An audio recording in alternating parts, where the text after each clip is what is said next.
सकाळीच मम्मीला घेऊन चाललो तुम्ही म्हणता चाललाय का नाही शॉपिंगला काय तिथं आमच्या मामांचा बैमुख खरपाच होता म्हणून ना कामाला घेऊन चाललो होतो. नमस्कार मंडळी सगळ्यांना जय श्रीराम. वावरामध्ये तर आमच्या ना बालवडीच्या मॅडम इथं ना शेंडगे मॅडम आल्या होत्या बरं का. त्यांना म्हणलं काय करायचं तेवढं ते बालविवाहाची प्रतिज्ञा घ्यायची. तर ते बालविवाहाचं प्रतिज्ञा ते वगैरे ना सगळं आमच्या महिला मंडळाकडून घेतली. म्हणलं बरं आहे भाऊ तापात आमची बालवाडी तिकडे राहिली नको आमचा कार्यकर्ता. मम्मीला तिथं सोडलं डायरेक्ट वावरामध्ये येऊन पोहोचलो. इथं शेखर भाऊला म्हणलं कॉक बंद करा आपलं औषध मारायचं काम चालू झालंय आता.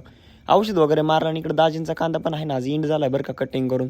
3 एकर कांदा कटिंग करा पण बाजारच नाही बरं का. संध्याकाळी थोड्या वेळ बसलो लेबरच्या गप्पा वगैरे ऐकत म्हणलं काय सांगतात ऐकावं तेवढंच ज्ञानाच्या गोष्टी. कांदा कट करून झाला त्यामुळे आता लेबर पण त्यांच्या घरी जाणार होते बरं का. त्यांच्या गावची यात्रा वगैरे होती म्हणून त्यांना आज ना म्हणलं वाटं लावा आपलं त्यांच्या गावी जातील. आकाश भाऊ विरकर यांचं सकाळ सकाळ टमटम आलं होतं बरं का. टमटम नाही आम्ही छोटा हत्ती म्हणता येईल म्हणजे नाही तर परत ते आपल्यावर नाराज व्हायचे. आपणची पण ना फवारणी वगैरे चालू दिसते जोरदार बरं का. आता लेबरचा पगार ना ऑनलाईन असल्यामुळे इकडं ना सावधा भाऊंकडून ना कॅश करून घेतला बरं का. कोणाला ना कॅश काढायचं असेल तर कॅश वगैरे इथं मिळेल. गरिबांचं ग्राहक सेवा केंद्र म्हणजे ते सावधा भाऊंकडे यावं लागतं. गावामध्ये एसटी तर आली होती बरं का. मग त्यांना ना एसटीमध्ये वगैरे बसवून दिलं. म्हणलं जाऊ दे आपला हळूहळू पसारा. शेखर भाऊला जाता तवशी गाठ घेतली आणि टाकाट उधळला बरं का गाडी. गुलाबबायांना बोललो होतं म्हणलं चला उलचं गावात जाऊन येऊ. त्यांच्या गाईला पेंट वगैरे घ्यायचे होते मग पेंट घेऊन आलो. त्यानंतर म्हणलं मोटर चालू करून आपल्या ना कांदा पिकावरती पाणी चालू करावं. पाणी घेतलं नाही तर आमच्या आजीचा फोन आला. मी आडळगाव मध्ये आलो भाऊ म्हणलं. मग येता इकडं ना बोरी डॉक्टर साहेबांची गाठ घ्यावं म्हणलं. मॅडमच होत्या बरं का. डॉक्टर साहेब बाहेर गेले. आजीला घेऊन आलो. आजी गेली होती श्रीगोंद्याला. इथं भाजीपालेवाले आवटी साहेबांनी चहा प्यायला बोलवलं. मग चहा वगैरे घेतला.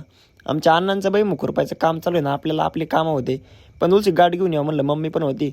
आपण ना जे मारतोय बरं का आपल्या मकामध्ये आणि ना हे KPGS कंपनीचं वंडर ग्रो आणि ना ऑल इन वन पण मारलं. मका आता ना पटापटा वाढली पाहिजे त्यासाठी ना चांगलं ना काम चाललंय आपलं. जे मारल्यानंतर लवकरच मका वाढणं अशी मला अपेक्षा आहे. मांजरीला घेऊन मला सोलशी मका कट करा पण आमची मांजर पण लई काटाळे. काम तर काय करीत नाही परंतु ना काम वाढवायचं काम करते. तुम्ही पण अशी मांजर वगैरे घरी पाळली का तिचं नाव काय ते कमेंटमध्ये नक्की सांगा. आमच्या मांजरीचं नाव तर मंगी बरं का. आपल्या इथं आला होता JCB काय साठी होतं खत भरण्यासाठी.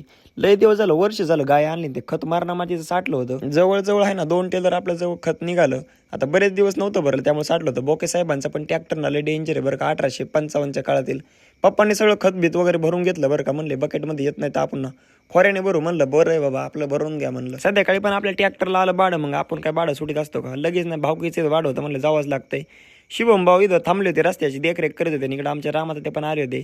रस्त्याची वगैरे देखरेख नव्हती करत. आपण तवर थांबलो म्हणलं. लोकांची वावरतून घातलं शिव्या खावं लागायच्या. त्यांना ना घास का काय टाकायचं म्हणले रोटर मारायचं. थोडंच होतं बरं का 5-10 गुंठ तेवढं मारलं. आमची भावकीकडे आली होती बघाय कसं आणतात कसं नाही. इकडं अभिषेक भाऊ आणि आमचे प्रतीक शेंडगे आणि स्वतः भावकी राम भाऊ शेंडगे त्यांचं वावर आहे.